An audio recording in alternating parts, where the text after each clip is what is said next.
কোনো কোনো ক্ষেত্রে পরিবারগুলোও আপনাকে হতাশ করে ফেলছে। এত টাকা পয়সা খরচ করলাম, টাকা পয়সা দিয়ে পড়ালাম, হ্যাঁ, ডিগ্রি সার্টিফিকেট অর্জন করলি, এখনও চাকরি করতে পারিস না, হ্যাঁ, কবে বড় হবি, নিজের পায়ে দাঁড়াবি। এই যে মানসিক চাপ, এগুলোতে কিন্তু যুব সমাজ আস্তে আস্তে আল্লাহর পথ থেকে সরে যায় এবং এরপরে গিয়ে তারা মাদকের কাছে যায়।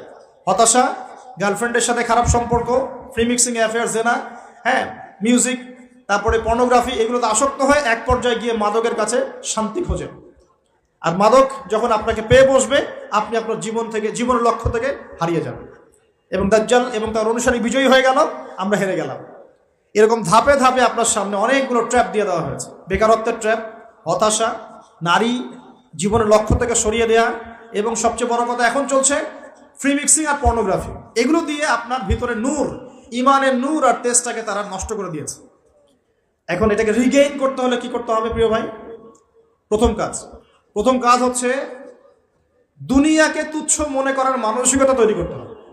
দুনিয়া ক্ষণস্থায়ী, তুচ্ছ। আমি এখানে থাকতে আসি নাই চিরদিন, এখানে আমার কিছু দায়িত্ব আছে। ওয়ামা খালাকতুল জিন্না ওয়াল ইনসা ইল্লা লিয়াবুদুন, এটা আমার দায়িত্ব। আর একটা দায়িত্ব হচ্ছে হুয়াল্লাযী আরসালা রাসূলাহু বিল হুদা ওয়া দীনিল হক লিইয়ুযহিরাহু আলা দীনি কুল্লি, এটা আমার দায়িত্ব। আমার দায়িত্ব আল্লাহর ইবাদত করা, আল্লাহর জমিনে আল্লাহর দ্বীনটাকে প্রতিষ্ঠা করা। এই দায়িত্ব পালন করতে গেলে আমাকে প্রথমে জ্ঞান অর্জন করতে হবে। অতএব যুবক ভাইদের প্রথম কাজ হচ্ছে দিনের জ্ঞান অর্জন করা। কি করা ভাই? দিনের জ্ঞান অর্জন করা। আপনি যে লাইনে পড়াশোনা করছেন করবেন, কিন্তু পাশাপাশি অবশ্যই দিনের বেসিক ফান্ডামেন্টাল জ্ঞান অর্জন করতে হবে।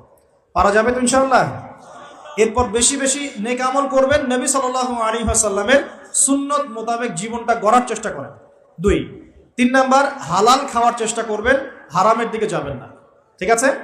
4 নাম্বার, হালাল রিজিকের ব্যবস্থা হয়ে গেলে বিয়ে শাদী করে ফেলবেন, জেনার ধার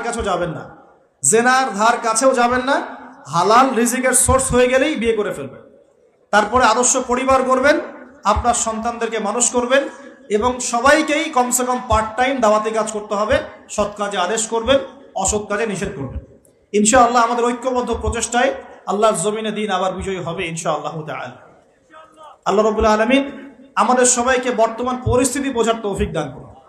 আল্লাহ পাকের আযাব গজব যে কারণে আসে, এই পাপগুলো থেকে দূরে থাকার তৌফিক দান করুন। আল্লাহ রাব্বুল আলামিন মুসলিমদের মধ্যে ঐক্য আনার তৌফিক আমাদেরকে দান করুন এবং বেশি বেশি নেক আমল করার তৌফিক দান করুন। আমরা চেষ্টা করব বেশি বেশি দাওয়াতি কাজ করার জন্য এবং আল্লাহ পাকের জমিনে দ্বীনের প্রচার প্রসার ঘটানোর জন্য।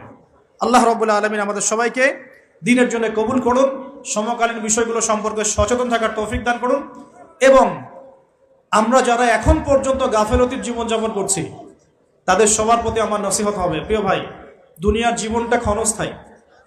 এই জীবনে যদি আমি ভোগবিলাসে মত্ত হয়ে যাই, তাহলে পরকালে আল্লাহ রাব্বুল আলামিন আমাকে ছাড়বেন না।